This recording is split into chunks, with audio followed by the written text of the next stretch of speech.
इस 15 अगस्त लेकर आए हैं 15 सैमसंग M31 मोबाइल। अगर आप 25 अगस्त की मास्टर क्लास ज्वाइन करते हैं 15 अगस्त तक, तो 15 लोग जीत सकते हैं सैमसंग का मोबाइल, जहां पर आप सीख भी रहे हैं, कमा भी रहे हैं और उस मोबाइल से ट्रेडिंग भी कर रहे हैं। तो मौका जाने ना दे।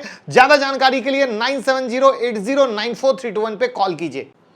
हेलो एवरीवन, कैसे हैं आप सब और क्या हाल समाचार हैं आपके। सबसे पहले सारे देशवासियों को 75वें इंडिपेंडेंस डे की हार्दिक शुभकामनाएं। जय हिंद, जय भारत। जहां हम एक साइड स्वतंत्रता की बात करते हैं, वहीं पर हमारे लिए फाइनेंशियल फ्रीडम भी उतना ही जरूरी आता है।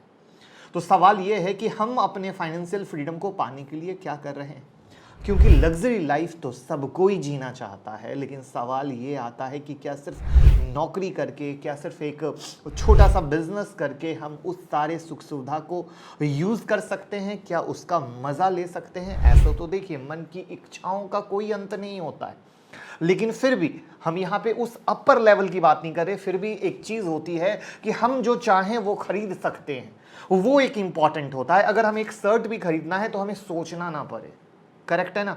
लेकिन अगर वहां पे भी वो सोचना पड़े तो वो एक कहीं से भी सही फाइनेंशियल फ्रीडम नहीं है, बल्कि हम अपनी लाइफ को कंप्रोमाइज करके जीने की कोशिश कर रहे हैं। वहां पे मुझे लगता है कि फाइनेंशियल फ्रीडम के बारे में हम सारे नवयुवक को सोचना ज़रूरी है। हमारे देश में हर एक इंसान के पास फाइनेंशियल फ्रीडम की सोच होनी चाहिए।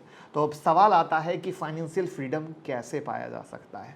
तो देखिए, फाइनेंशियल फ्रीडम के बारे में तो हम बात करेंगे ही करेंगे, साथ में हम कुछ ऐसे शेयर आपको देने वाले हैं जिसको अगर लेके आप 10 साल 15 साल के लिए भूल जाओगे तो वो आपको इतना पैसा देंगे कि आप डेफिनेटली फाइनेंशियल फ्रीडम का मजा ले सकते हो। तो मैं मुकुल अग्रवाल आपका आप ही के यूट्यूब चैनल में स्वागत करता हूं। जो भी नए लोग हों, चैनल को सब्सक्राइब करें, बेल आइकॉन हिट करें और नोटिफिकेशन ऑन करना बिल्कुल ना भूलें।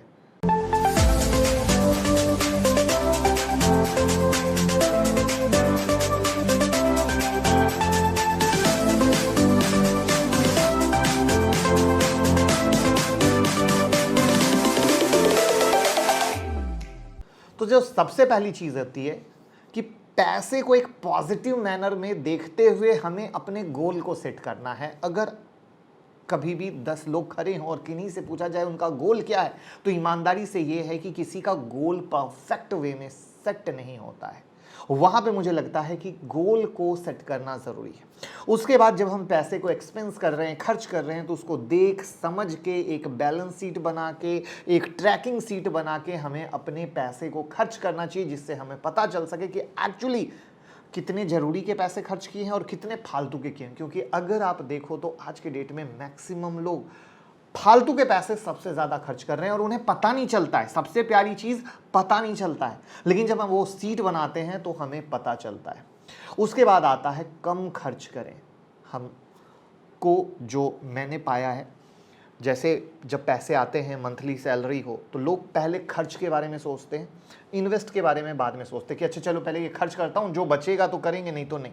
जबकि अगर सही जो तरीका है वो सही तरीका है कि पहले इन्वेस्ट करेंगे, ये भैया मेरे को इतने पैसे हर मंथ के इन्वेस्ट करने हैं और उसमें से उसके बाद एक्सपेंस करने हैं। अगर ये सही तरीका हम लेके चलेंगे तो बहुत ज़्यादा ज़रूरी है। उसके बाद जो मेरी सबसे पसंदीदा लाइन है वो है एक्सपीरियंस को खरीदना, सामानों को नहीं। फिर से, एक्सपीरियंस को खरीदना है, चीज़ों के पीछे नहीं जाना है। अगर हम एक्सपीरियंस खरीदते हैं दोस्त, तो लाइफ यूं ही मज़ेदार होती चली जाती है। कर्ज में ना रहें, कर्ज को चुकाएं, कर्ज को ख़त्म करें, क्योंकि आज के डेट में जो लोगों की ज़िंदगी हो गई है वो ईएमआई वाली हो गई है। थोड़ा सा भी 2 पैसा ज़्यादा आता है, तुरंत में बाइक, कार, घर, फ्रीज, ये वो इतने सारे ईएमआई चालू हो जाते हैं कि दोस्त वहीं पर अगर आप थोड़ी सी लाइफ को सेट करने के लिए अगर अपने इन्वेस्टमेंट के गोल की तरफ ध्यान दोगे, तो ईएमआई की लाइफ से मुक्ति पाते हुए अपने आगे की 10-15 साल के बाद की ज़िंदगी को इतना सुखी संपन्न कर सकते हो कि आपको किसी पे डिपेंड रहने की ज़रूरत नहीं होगी। लेकिन इंसान अपने आसपास के, या मैं कहूँ कि प्रेजेंट को मज़ा देने के लिए अपने फ्यूचर को खुद से ख़राब कर लेता है, तो कहीं से गलत नहीं है। प्रेजेंट में अरे वाह वेरी गुड बाइक है, वेरी गुड कार है, वेरी गुड मेरे पास बड़ी वाली टीवी है, कितने दिन का शौक, कितने दिन की मस्ती, फिर बुढ़ापे में हमें पैसा चाहिए बेटा के शादी के लिए, बेटी की शादी के लिए, या खुद के घूमने फिरने के लिए, वो तो है ही नहीं, क्योंकि जो कमाया वो ईएमआई की जिंदगी में गुजार दिया। इनकम के डिफरेंट डिफरेंट सोर्स को हमेशा क्रिएट कीजिए। मैं हमेशा कहता हूं सिंगल अर्निंग पे कभी डिपेंड मत रहिए, मल्टीपल अर्निंग को फोकस में लाइए, जो सबसे ज्यादा जरूरी है। इन्वेस्ट करें अपने फ्यूचर में, तभी आप अपने फ्यूचर को सही तरीके से यूज कर पाएंगे। और हमेशा नए हुनर को सीखें, नए स्किल को सीखें, क्योंकि अब जमाना बदल चुका है, हर दिन नई चीज आ रही है, और कब कौन सा आपका हुनर कहां बिक जाएगा और कब किस हुनर को बेच के आप 2 पैसा कमा लोगे, उसका कोई अंत नहीं है। तो अपने अंदर ये मत कहिए कि अब मेरी उम्र इतनी हो गई है मैं सीख नहीं सकता, अब मेरी उम्र हो गई है मैं ये कर नहीं सकता, भूल जाइए। सिर्फ नई चीज़ों को अपने अंदर लाइए। और दोस्त, इन चीज़ों को हम धीरे धीरे अगर अपने अंदर लाते हैं और करते हैं, तब हम फाइनेंशियल फ्रीडम की तरफ बढ़ते हैं। फाइनेंशियल फ्रीडम का अगर अब मतलब तो आपको समझ में आ गया होगा, पैसे कमाने की चिंता से, विचार से मुक्ति को कहा जाता है फाइनेंशियल फ्रीडम। हम काम करें, काम तो करना चाहिए, हर इंसान को 60 के एज में भी काम करना चाहिए, बट पैसे कमाने के लिए नहीं, अपने पागलपन के लिए, अपने जुनून के लिए, अपनी सेटिस्फैक्शन के लिए। ये बहुत बड़ा फर्क है। बहुत लोगों को लगता है फाइनेंशियल फ्रीडम का मतलब है पैसे कमा लिए तो आराम की जिंदगी से सोना। गलत। आपको जिंदगी भर काम करना है, वरना शरीर तो, मेरी भाषा में, हम लोग के मारवाड़ी में दादाजी कहते थे, कोढ़िया हो जाता है। और बिल्कुल वो वाली कहानी है। तो काम करना है, बट पैसे कमाने के लिए नहीं, बल्कि हम अपने मजे के लिए करते हैं, सेटिस्फैक्शन के लिए करते हैं। तो आई होप आप में से कौन कौन लोग फाइनेंशियल फ्रीडम के लिए काम करना शुरू कर दिए हैं, तो जरूर कमेंट बॉक्स में बताइएगा। और अब हम शुरू करते हैं कुछ बेहतरीन शेयर जो 10-15 साल के बाद आपको एक बेहतरीन रिटर्न देंगे। और गौर करने वाली बात यह है कि ये सारे एक, जिसको कहते हैं ना, एक पोर्टफोलियो क्रिएट करना। पोर्टफोलियो क्रिएट करने का मतलब है कि हर सेक्टर के शेयर को पकड़ना। तो उसमें देखिए किस तरीके से, मैं हमेशा कहता हूं ब्याज को धंधो चोखो हुआ। तो ब्याज को धंधो हमेशा चोखो हुआ। उसमें मैं हमेशा आप लोगों को बजाज फाइनेंस, बजाज फिनसर्व की बात किया करता था। इसके स्टॉक स्प्लिट की भी खबर हो चुकी है। तो जहां पर पहले ये शेयर आप लोगों के लिए महंगा हुआ करता था, अब ये शेयर महंगा नहीं रहा, अब ये शेयर सस्ता हो जाएगा स्प्लिट के बाद। तो वहां पर आपके लिए पहला शेयर हो जाना चाहिए जहां पे एनबीएफसी कंपनी का बजाज फिनसर्व। उसके बाद स्टील सेक्टर में काफ़ी सारे चॉइसेस होते हैं, लोग कंफ्यूज रहते हैं, लेकिन वहाँ पर टाटा स्टील का सेक्टर, अगेन जो टाटा स्टील है महंगा था, बट स्टील सेक्टर का शेयर इनके स्प्लिट के बाद अब ये सस्ता हो चुका है, जो आप ले सकते हैं। तो दूसरा शेयर है टाटा स्टील। तीसरा है सीडीएसएल, जहां पे हर दिन डीमेट अकाउंट ओपन हो रहे हैं, और आज से 10 और 15 साल के बाद स्टॉक मार्केट कहां रहेगा, उसके हिसाब से तीसरा शेयर है सीडीएसएल। आप देखिएगा, मैं कोई फंडामेंटल में नहीं जा रहा, कोई टेक्निकल में नहीं जा रहा, मैं आपको सिर्फ सोच देने की कोशिश कर रहा हूं। अब इस सोच देने में एक ही वर्ड मैंने ऐड कर दिया, 10 से 15 साल। यहाँ पे सबसे बड़ी परेशानी होती है, इंसान किसी के कहने पर फट देवर भाग के शेयर ले लेता है, और कल के डेट में गिरता है तो कहता है अरे उसने दिलाया था, फंसा दिया। दोस्त ध्यान से समझिए क्या कहा जा रहा है।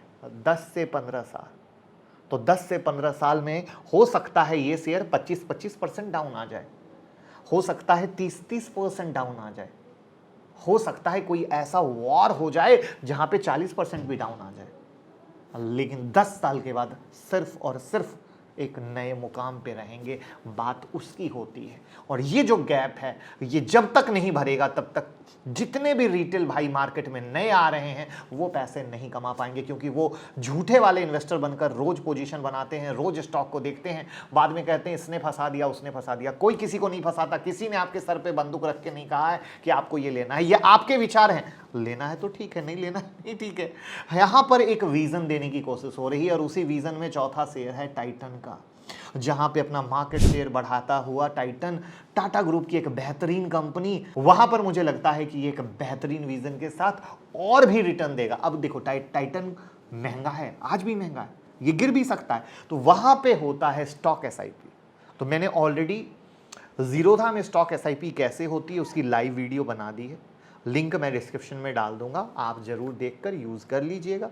और जीरोधा या आप स्टॉक या एंजल में अकाउंट ओपन कराना हो तो लिंक डिस्क्रिप्शन में है, उससे अकाउंट ओपन कर लीजिएगा और गूगल फॉर्म भर दीजिएगा, तो हम स्पेशल टेलीग्राम में ऐड कर देंगे जहां स्पेशल इन्फॉर्मेशन आपको मिलती रहेगी। इसके बाद है एसबीआई लाइफ। लाइफ इंश्योरेंस में बेहतरीन कंपनी SBI लाइफ। फिर हम आते हैं बैंकिंग सेक्टर में, जो HDFC बैंक और एक और बैंक है जिसके बीच हमेशा टक्कर चलती है, दूसरा जो है ICICI बैंक। तीसरा है जो नाम सुन के शायद आप सरप्राइज हो सकते हो, बट मैंने हमेशा कहा टाटा ग्रुप की ये कंपनी बहुत अच्छा रिटर्न देने वाली है आने वाले समय में, वो है टाटा कम्युनिकेशन की। टाटा कम्युनिकेशन से बहुत डिटेल में मैंने दोस्ती कराई है, वो वीडियो ज़रूर देखिएगा। उसके बाद 8वां शेयर है टाटा मोटर्स। जिस तरीके से EV में चल रहे हैं, आज से 10 से 15 साल के बाद टाटा मोटर्स एक अलग दुनिया में रहेगा। 15 अगस्त 15 शेयर देने हैं, 8 शेयर दिया जा चुका है। 9वां शेयर है पेंट इंडस्ट्री की लीडिंग कंपनी एशियन पेंट। जितना गिरे उतना लो, जितना गिरे उतना लो में अब एक प्यारी सी चीज़ बताता हूं जो सबसे ज़्यादा आप लोग मिस्टेक करते हैं। जुलाई से पहले मैंने एक वीडियो बनाई थी जहां पे मैंने कहा था कि जो भी लार्ज कैप के शेयर है ना, इस गिरावट में जिसको लोगे पैसा तो यूं डबल कर देगा। वो जितना परसेंट गिरा है ना, उतना परसेंट तो वो ऊपर आके कम से कम उस अपने टॉप के पास आके खड़ा हो जाएगा। प्रूफ आपके सामने है, देखिए जितना गिरा मोटा मोटी जितने अच्छे शेयर हैं अपने टॉप के पास आके खड़े हो गए। यानी अगर आपने नीचे में लिया होता तो आपको सिर्फ 1 महीने में खतरनाक रिटर्न मिलते, खतरनाक, और वो भी बिना रिस्क वाला। लेकिन इंसान ये नहीं लेता है। यही है एक फ़र्क जहां पे हमें एजुकेशन की सबसे ज़्यादा सख्त ज़रूरत होती है। अगला शेयर है L&T। मुझे लगता है L&T बहुत अच्छा शेयर है। जिस तरीके से कर रहा है, जितना रिटर्न दिया है, एक्चुअली जितना देना चाहिए उतना दिया ही नहीं है। पूरे रास्ते खुले हुए हैं अगले आने वाले 10 सालों के लिए। उसके बाद 11वां शेयर है अल्ट्राटेक सीमेंट। सीमेंट इंडस्ट्री की दिग्गज कंपनी अल्ट्राटेक सीमेंट। 12th है टाटा एलेक्सी। अब आप कहोगे अरे यार सर ये 10,000 से ऊपर का शेयर दे दिया। डोंट वरी, इसमें स्टॉक स्प्लिट आने वाले समय में आप देख सकते हो, जैसे बजाज फिनसर्व वाले में आपने देखा, टाटा स्टील में आपने देखा। मुझे पूरी उम्मीद है कि टाटा एलेक्सी में भी आने वाले समय में आप स्टॉक स्प्लिट देख सकते हो। उसके बाद 13 नंबर का शेयर है ITC। ITC अगेन बहुत अच्छा शेयर है। जो FMCG सेक्टर में इसने जो रिटर्न दिया है उससे बहुत आगे की कहानी अगले 10 से 15 सालों में हम देखते हैं। वहाँ पर सिगरेट का बिजनेस ये कर रहे हैं, FMCG पे कर रहे हैं, तो मुझे अगेन अच्छा लगता है। 14 पे है जुबिलेंट फूड, जहाँ से हम पिज्ज़ा खाते हैं डोमिनोज़ का। वहाँ पर अगेन ये स्टॉक स्प्लिट के कारण आपको सस्ता मिल रहा है। इससे पहले बहुत बेहतरीन रिटर्न दे चुका है और मुझे लगता है आगे आने वाले समय में ये वापस से बेहतरीन रिटर्न आपको देगा। और अगला 15वां शेयर है दीपक नाइट्राइट का। केमिकल सेक्टर की कंपनी दीपक नाइट्राइट। अगेन फोकस ये नहीं है कि आपको आज जाना है खरीद लेना है कल से देखना है। फोकस ये है कि शेयर अच्छे हैं, आप अपना R&D कीजिए, आप अपनी पढ़ाई कीजिए, और अगर आपको सब कुछ सही लगता है तो स्टॉक SIP मोड में आप बिल्कुल इन्वेस्ट कर सकते हैं। और मुझे लगता है कि ये वो शेयर हैं दोस्तों 10 से 15 साल के बाद आपको एक अलग दुनिया, अलग फील देंगे। आपके बच्चे भी कहेंगे कि मेरे पापा ने बहुत अच्छा इन्वेस्टमेंट किया, और देखो ना 5 लाख रुपए 10 लाख रुपए लगाए थे, लेकिन आज वो 5 से 10 लाख रुपए 30-35 लाख रुपए बन चुके हैं। इस बात से कहीं कोई इनकार नहीं होगा। और बात पसंद आई हो तो लाइक कमेंट शेयर कर दीजिएगा, जिससे दूसरे भी सीखें और कमाएं। Thank you so much.